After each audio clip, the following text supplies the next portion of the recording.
Hello there, grumpy old fart here. I'm on Facebook. I'm a member of a number of groups that are based. They're dedicated to Dungeons and Dragons, and there's a lot of good players in there. I've noticed a trend recently of a lot of people who are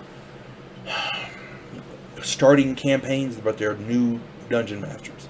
They've run a few little missions with players, and they're ready to start what they think is going to be a long-term campaign, and that's great. Amen. More power to you. I've been playing for 45 years, over 45 years, and I've been running them for over 40 years, since 79, 80, something like that. And so, 41 years. Anyway, I try not to tell people how to run their game, but this is general advice, okay, from an old hack gamer. Whenever a new game is starting, players want to make a character with usable skills and a reasonable chance of survival. And this is a good thing. It's a great thing. It means the players are interested in the game.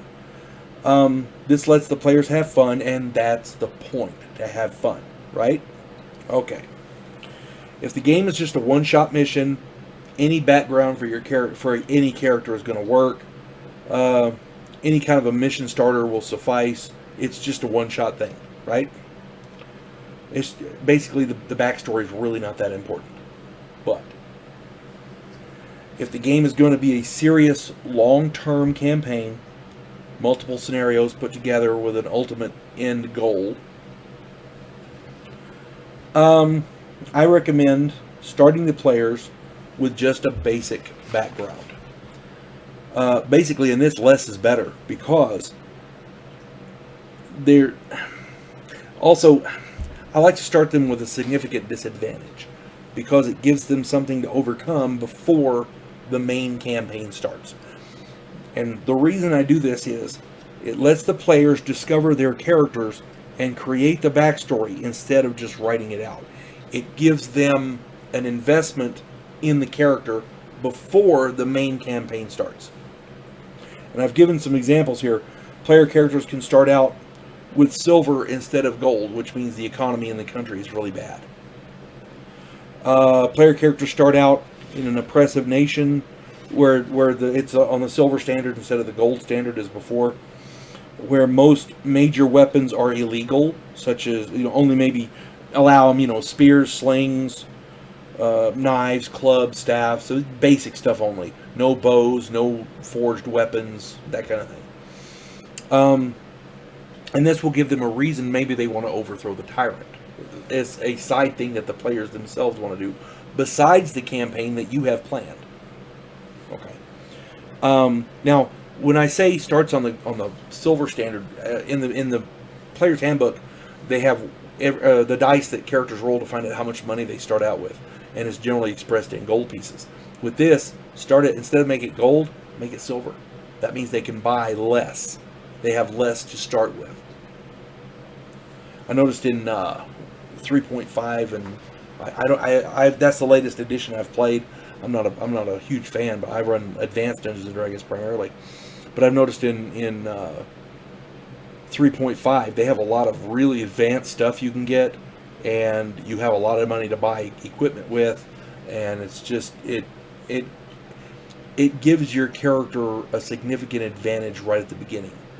In Advanced Dungeons and Dragons, you start out really weak, and you work your way up to becoming powerful, and it gives your character more of a backstory. It gives you an investment in the building of the character, and it gives a better flavor to the game. That's my opinion. The third possibility that I came up with, player characters start out at 1d4 level. Instead of first level, they can start out, roll a d4, so it's between first and fourth level. But they start out as slaves. So for whatever reason, they're slaves. They've been either born into slavery and taught skills, or they were captured and sold into slavery, that kind of thing, because it's very prevalent in primitive societies.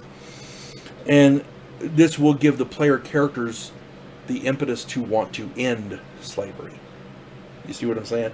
One of the best campaigns I ever ran. I had a character playing in the game. When my friend Bobby was running it, he started out as a slave. His entire thing was he escaped slavery, and then he ended slavery in that area, and he did such a good job. Okay, and this was aside from the campaign. Check out the story, The Puppet Master. Same character. Okay, he ended up running multiple kingdoms. Great character, great player.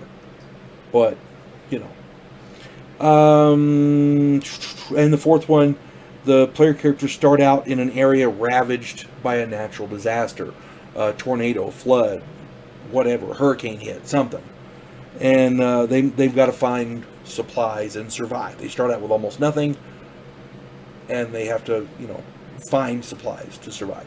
And if you...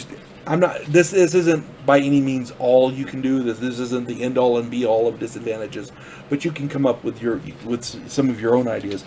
And using these measures at the start of a long campaign will ensure that the players will create a backstory during the game that will make their characters uniquely theirs. Any idiot can write out a backstory for a character. When they create the backstory during the course of the campaign, it's more personal. It's more real. You see what I'm saying? Something they can sink their teeth into, as it were. But regardless of that, I hope anybody who wants to start a campaign does so, and I hope you have years and years of fun with this game like I have. And again, doesn't matter what the rules are, as long as they apply equally to everybody and everybody's having fun. All right? You folks have a good day. God bless one and all.